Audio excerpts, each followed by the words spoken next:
Les parents stressés, c'est des enfants stressés, hein.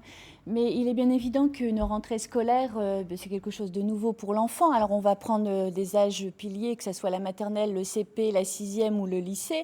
Bien évidemment, c'est quelque chose de nouveau, c'est quelque chose d'inconnu. Qu'il y ait des appréhensions, c'est tout à fait normal. Et puis on était en vacances, donc on va reprendre un rythme avec des horaires. Donc bien évidemment, tout ça, c'est du changement. Mais ce qui est important, c'est que le parent doit quand même être assez détendu et surtout avoir des paroles rassurantes. Et des paroles qui vont effectivement venir rassurer l'enfant. Parce que si effectivement on n'est pas positif, le risque c'est que l'enfant effectivement soit stressé. Hein. Là, il y a une jeune maman qui me racontait qu'elle venait de mettre son petit à l'école maternelle et qu'il avait l'air très content et qu'elle s'était aperçue que si elle avait une appréhension parce que c'est son aîné et que si elle restait un petit peu plus, qu'il allait se mettre à pleurer. Et elle s'est rendue compte qu'effectivement, elle le déposait et qu'elle partait tout de suite. Elle s'est rendue compte qu'effectivement, il avait quelques larmes et quand elle est partie, elle l'a regardé de loin et que c'était passé. En fait, il était parti avec les copains. Voilà. Le jour de la rentrée, c'est toujours l'occasion de voir des images de parents qui déposent leurs enfants. Qui est le plus inquiet finalement? Est-ce que c'est les parents ou est-ce que c'est les enfants? Je pense que c'est les parents. Les parents ont de réelles inquiétudes. Hein.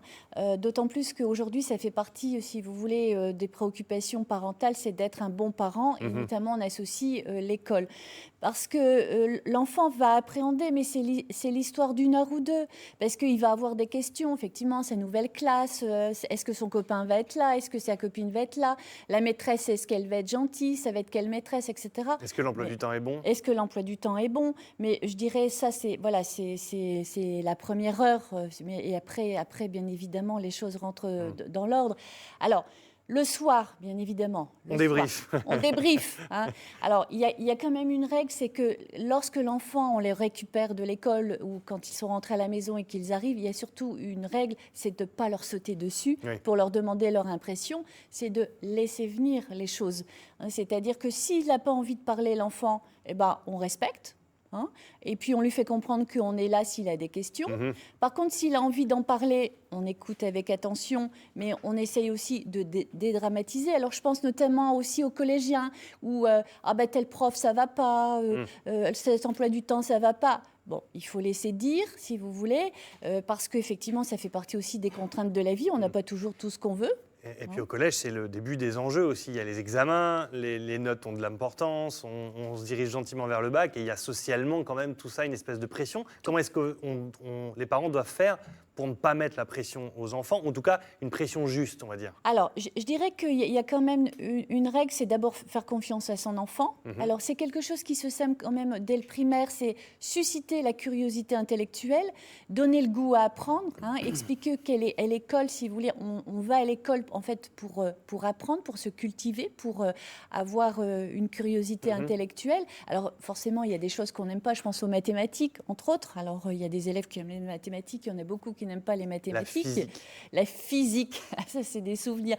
Physique. Ça, c'est bien, la Thibaut. chimie. Oh, voilà. aïe, aïe. Alors, ça, c'est bien, Thibaut, ce que vous dites, parce qu'on voit que vous allez chercher vos souvenirs. Je crois que aussi, pour dédramatiser, en tant que parent, on peut prendre des exemples, des anecdotes qu'on a vécues, si vous voulez, et surtout montrer qu'on s'en est sorti. Voilà. La chimie. Et les enfants n'ont pas le réflexe de dire oui, mais toi, c'était à une autre époque, maintenant ça a évolué. C'est la réponse qu'ils vont donner, mais ce qui est faux, parce que la réponse qu'ils vont donner, c'est la question intergénérationnelle, c'est-à-dire qui se pose dans la génération. Mais ce qui est faux, la chimie reste la chimie, la physique reste la chimie, si vous voulez. Fondamentalement, entre le moment où vous avez fait de la chimie et le moment où j'ai fait de la chimie, on a quand même appris les mêmes choses, Thibaut. Hein.